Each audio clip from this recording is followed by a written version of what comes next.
ಸಂಚಾರಿ ನಿಯಮಗಳ ಪಾಲನೆಗಳನ್ನು ಉಲ್ಲಂಘನೆ ಮಾಡುವುದರಿಂದ ರಸ್ತೆಯಲ್ಲಿ ಅಪಘಾತಗಳ ಸಂಖ್ಯೆ ಹೆಚ್ಚಾಗುತ್ತಿವೆ.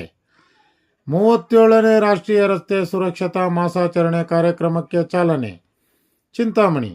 ಸಂಚಾರಿ ನಿಯಮಗಳ ಪಾಲನೆಗಳನ್ನು ಉಲ್ಲಂಘನೆ ಮಾಡುವುದರಿಂದ ರಸ್ತೆಯಲ್ಲಿ ಅಪಘಾತಗಳ ಸಂಖ್ಯೆ ಹೆಚ್ಚಾಗುತ್ತಿವೆ.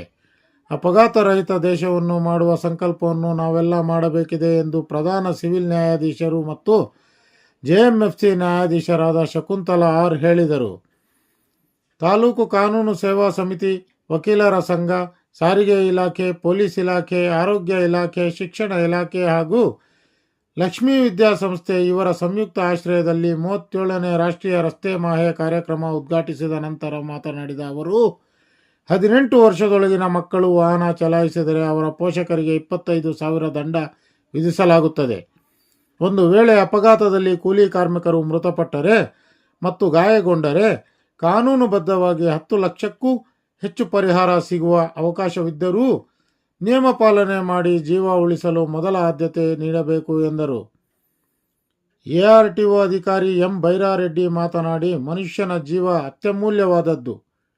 ಆ ಜೀವವನ್ನು ಯಾವುದೇ ರೀತಿಯ ಅಪಘಾತಕ್ಕೆ ಒಳಗಾಗದೆ ನಿಮ್ಮ ಜೀವನವನ್ನು ಕೊನೆವರೆಗೂ ನಿಮ್ಮ ಕುಟುಂಬದ ಜೊತೆಗೆ ನಡೆಸಲು ಕಾನೂನು ನಿಯಮಗಳ ಪಾಲನೆ ಮಾಡಬೇಕು ಎಂದರು. ಮೋಟಾರ್ ವಾಹನ ನಿರೀಕ್ಷಕರಾದ ದಾಸೇಗೌಡ ಮಾತನಾಡಿ, ರಾಜ್ಯದಲ್ಲಿ ಪ್ರತಿ ವರ್ಷ 33,000ಕ್ಕೂ ಹೆಚ್ಚು ರಸ್ತೆ ಅಪಘಾತಗಳು ಸಂಭವಿಸುತ್ತಿದ್ದು 12,000 ಮಂದಿ ಅಪಘಾತಗಳಲ್ಲಿ ದುರ್ಮರಣಕ್ಕೆ ಈಡಾಗುತ್ತಿದ್ದಾರೆ. 50,000ಕ್ಕೂ ಹೆಚ್ಚು ಮಂದಿ ಗಂಭೀರ ಗಾಯಗಳಿಗೆ ತುತ್ತಾಗುತ್ತಿದ್ದಾರೆ. ಈ ಹಿನ್ನೆಲೆಯಲ್ಲಿ ಅರಿವು ಕಾರ್ಯಕ್ರಮ ಹಮ್ಮಿಕೊಳ್ಳಲಾಗಿದೆ ಎಂದು ಮಾಹಿತಿ ನೀಡಿದರು. 37ನೇ ರಾಷ್ಟ್ರೀಯ ರಸ್ತೆ ಸುರಕ್ಷತಾ ಮಾಸಾಚರಣೆಯು ಜನವರಿ 1ರಿಂದ 31, 2026ರವರೆಗೆ ದೇಶಾದ್ಯಂತ ನಡೆಯುತ್ತಿದೆ. ಇದರ ಮುಖ್ಯ ಉದ್ದೇಶ ರಸ್ತೆ ಸುರಕ್ಷತಾ ನಿಯಮಗಳ ಬಗ್ಗೆ ಜಾಗೃತಿ ಮೂಡಿಸುವುದು ಮತ್ತು ಅಪಘಾತಗಳನ್ನು ತಡೆಗಟ್ಟುವುದಾಗಿದೆ. ಈ ಮಾಸಾಚರಣೆಯಲ್ಲಿ ಕಾಲ್ನಡಿಗೆ ಜಾಥಾ, ಭಿತ್ತಿಪತ್ರಗಳ ಬಿಡುಗಡೆ, ಹೆಲ್ಮೆಟ್ ಧರಿಸುವಿಕೆ, ಕುಡಿತದ ಅಮಲಿನಲ್ಲಿ ವಾಹನ ಚಲಾಯಿಸುವುದನ್ನು ತಪ್ಪಿಸುವುದು ಮುಂತಾದ ಕಾರ್ಯಕ್ರಮಗಳನ್ನು ಜನರಲ್ಲಿ ಅರಿವು ಮೂಡಿಸಲಾಗುತ್ತಿದೆ ಎಂದು ತಿಳಿಸಿದರು. ಈ ಸಂದರ್ಭದಲ್ಲಿ ನ್ಯಾಯಾಧೀಶೆ ಹರ್ಷಿತಾ, ಕ್ಷೇತ್ರ ಶಿಕ್ಷಣಾಧಿಕಾರಿ ಉಮಾದೇವಿ ವಿ, ಲಕ್ಷ್ಮೀ ವಿದ್ಯಾಸಂಸ್ಥೆಯ ಪ್ರಿನ್ಸಿಪಾಲ್ ಭುವನೇಶ್ವರಿ, ಗ್ರಾಮಾಂತರ ಠಾಣೆ ಇನ್ಸ್ಪೆಕ್ಟರ್ ಶಿವರಾಜ್, ನಗರ ಠಾಣೆ ಸಬ್ ಇನ್ಸ್ಪೆಕ್ಟರ್ ಪದ್ಮಾ, ವಕೀಲರ ಸಂಘದ ಅಧ್ಯಕ್ಷರಾದ ಬಿ ಶ್ರೀನಿವಾಸ್, ಉಪಾಧ್ಯಕ್ಷರಾದ ಶಿವಾನಂದ, ಕಾರ್ಯದರ್ಶಿ ಶ್ರೀನಾಥ್, ಜಂಟಿ ಕಾರ್ಯದರ್ಶಿ ಮಂಜುನಾಥ್, ಖಜಾನ್ಸಿ ಚೌಡಪ್ಪ, ಸದಸ್ಯರಾದ ರಮೇಶ್, ಎಆರ್ಟಿಒ ಅಧೀಕ್ಷಕರಾದ ಪಿ ದೇವರಾಜ್, ಪ್ರಥಮ ದರ್ಜೆ ಸಹಾಯಕರಾದ ಎಂ ಶ್ರೀನಿವಾಸ್, ಹೋಂಗಾರ್ಡ್ ಮಂಜುನಾಥ್ ಸೇರಿದಂತೆ ಲಕ್ಷ್ಮೀ ವಿದ್ಯಾಸಂಸ್ಥೆಯ ಸಿಬ್ಬಂದಿ ವರ್ಗದವರು ಭಾಗವಹಿಸಿದ್ದರು. ವರದಿ ಸೀನಾ ಟಿ, ಚಿಂತಾಮಣಿ.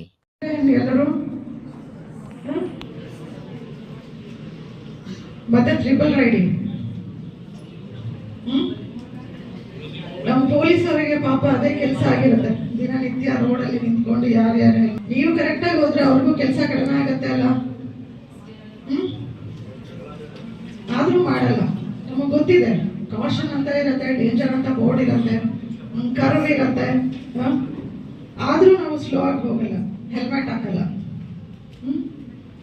ಅದು ಇವಾಗ ಒಂದು ಫ್ಯಾಷನ್ ಆಗ್ಬಿಟ್ಟಿದೆ ಹೆಲ್ಮೆಟ್ ಹಾಕ್ತಾ ಇರೋದು ಹುಡುಗರಿಗೆ. ಏನೋ ಕೂದಲು ಇರಲ್ಲ, ಕೂದಲೆಲ್ಲ ಹೊರಟೋಗ್ಬಿಟ್ಟಿರ್ತಾ ಇರುತ್ತೆ.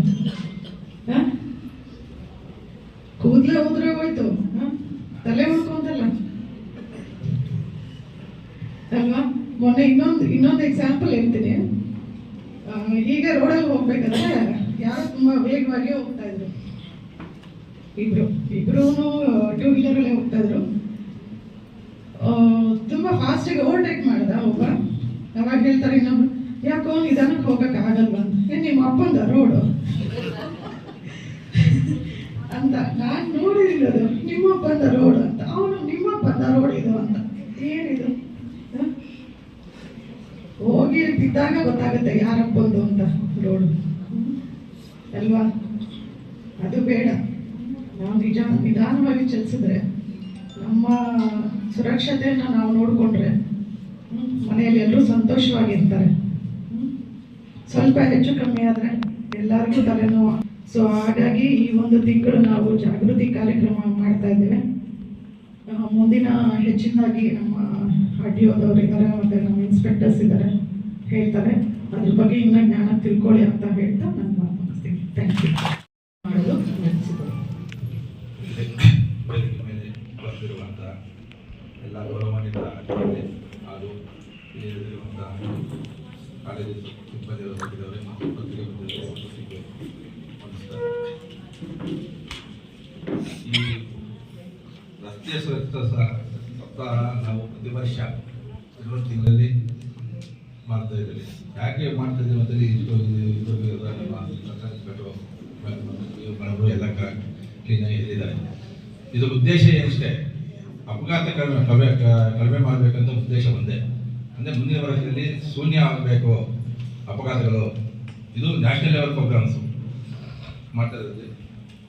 ಇದು ನಮ್ಮ ಚಿಕ್ಕಬಳ್ಳಾಪುರದಲ್ಲಿ ಎಷ್ಟು ಆಕ್ಸಿಡೆಂಟ್ ಆಗ್ತದೆ ಅಂದರೆ ಸುಮಾರು 12,000 ಆಕ್ಸಿಡೆಂಟ್ ಆಗ್ತಾಯಿದೆ ಪ್ರತಿ ವರ್ಷ. ಇದರಲ್ಲಿ ಸುಮಾರು 700 ಜನ 800ರಿಂದ 300-350 ಜನ ಬಲಿ ಆಗ್ತಿದ್ದಾರೆ. ಏನೋ ಬರೀ ಅಪಘಾತಗಳಿಂದ. ಇಷ್ಟು ನಾವು ಇದೆಲ್ಲ ಕಡಿಮೆ ಮಾಡಬೇಕು ಅಂತಲೇ ನಾವು ಈ ಮಕ್ಕಳಿಗೆ ಪ್ರತಿ ವರ್ಷನೂ ಮಾಡ್ತಾ ಇದ್ದೀವಿ. ಅದಕ್ಕೋಸ್ಕರ ನೀವೆಲ್ಲ ಮಕ್ಕಳು ನಿಮ್ಮ ತಂದೆ ತಾಯಿಗಳಿಗೆ ಸ್ವಲ್ಪ ಯಾರು 15 ವರ್ಷ ತುಂಬ ತನಕ ಯಾರು ವೆಹಿಕಲ್ನ ಓಡಿಸ್ಬೇಕು.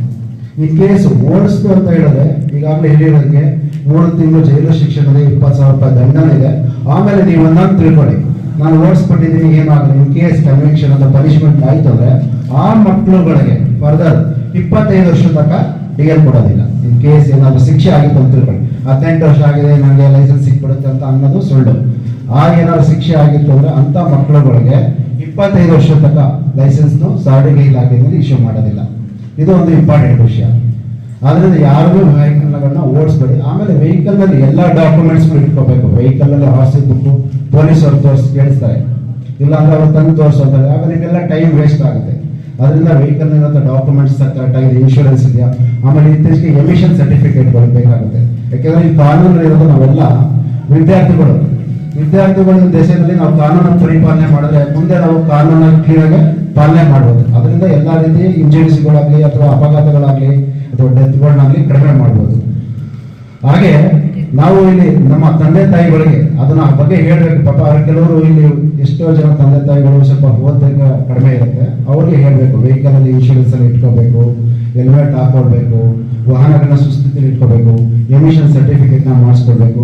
ಇನ್ ಕೇಸ್ ಕೆಲವು ತಂದೆ ತಾಯಿಗಳು ಕಮರ್ಷಿಯಲ್ ವೆಹಿಕಲ್ ನ ಓಡಿಸ್ತಾರೆ, ಆಟೋ ರಿಕ್ಷಾ ಆಗಲಿ, ಟೆಂಪೋ ಆಗಲಿ, ಬಸ್ ಆಗಲಿ, ಲಾರಿಗಳಾಗಲಿ, ಈ ತರಗಳು ಇಟ್ಕೊಂಡಿರ್ತಾರೆ. ಅವ್ರಿಗೆ ಹೇಳ್ಬೇಕು ಇದರಲ್ಲಿ ಫರ್ದರ್ ಡಾಕ್ಯುಮೆಂಟ್ಸ್ ಪರ್ಮಿಟ್ ಬರುತ್ತೆ, ಆ ಪರ್ಮಿಟ್ ನ ವೆಹಿಕಲ್ ನಲ್ಲಿ ಪರ್ಮಿಟ್ ಇಟ್ಕೋಬೇಕಾಗುತ್ತೆ, FC ಮಾಡಿಸ್ಬೇಕಾಗುತ್ತೆ.